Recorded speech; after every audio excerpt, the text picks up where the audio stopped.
retired military, 58 years old. I have 7 kids, 11 grandkids. I'm a member of the Parent Advocate Project here in D.C. We help parents navigate their way back through the system in regard to reunification. Myself, I've had 2 dealings with Child and Family Services.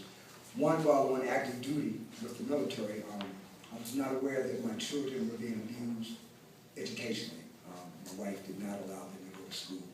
She was venturing into other areas. We served the country, wasn't aware, but I had to actually discharge myself to come back and deal with my kids. I did so, got everybody on the right track, I thought, but being a man, I have to admit, my pride had me and my family living through hell, and it's the truth. One thing we do as men, we build relationships up and close the door. We don't allow ourselves to utilize networks. There are friends that want to help us, and we're so apt to push them away because of the taboos. You don't want people to know that you have personal problems in your home and all this type of thing.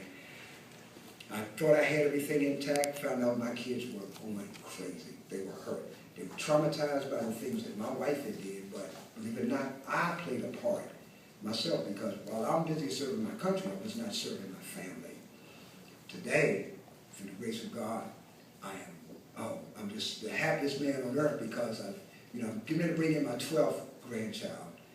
I'm able now to help people navigate their way through the system without pride, because when pride gets in our way, not only do we avoid help, but we deny anything's wrong. I didn't realize I had an issue until I had to do a voluntary entrustment with Child and Family Services. That allowed me the opportunity to actually get myself together. 7 years of therapy. I didn't think I needed it. 7 years. And I identified things that were faults in me that I didn't think were faults. I thought I was walking on a cloud. Man, I was crazy. And I look at things today, I'm not going to say I'm that sane, but at least I understand what I'm doing. When I help a parent, I help a family, and they pat me on the back, I say, wow, I really did something good for a change. I look at my children today, they're proud to introduce me to their friends. I said, wow, they tell the story. They say, Daddy, I told you about what you had to do with us. And it's a good thing because today, that network through Child and Family Services is a network that's still in my life. I'm not ashamed of it. I'm not ashamed. And God forgive me for saying this, I'm glad I voluntarily entrusted my children, because to put that burden on my family would have only created more obstacles. I come from a big family that was ridden with drugs and alcohol. I did not want to expose my kids to anything worse than what they had already went through. I'm grateful for Child and Family Services. I'm grateful that there's a team and network of people, professionals that are out here to help us. And if we could get all the men involved in their families to come forward, stop letting pride get in the way, I think this will work for everybody.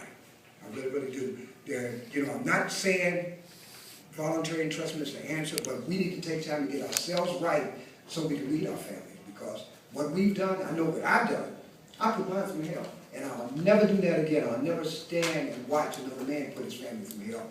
We don't have the right to do that. Children come into this world innocent. They're not aware of any of this stuff that they're going to have to face. We as parents should have these kids walk safely and sound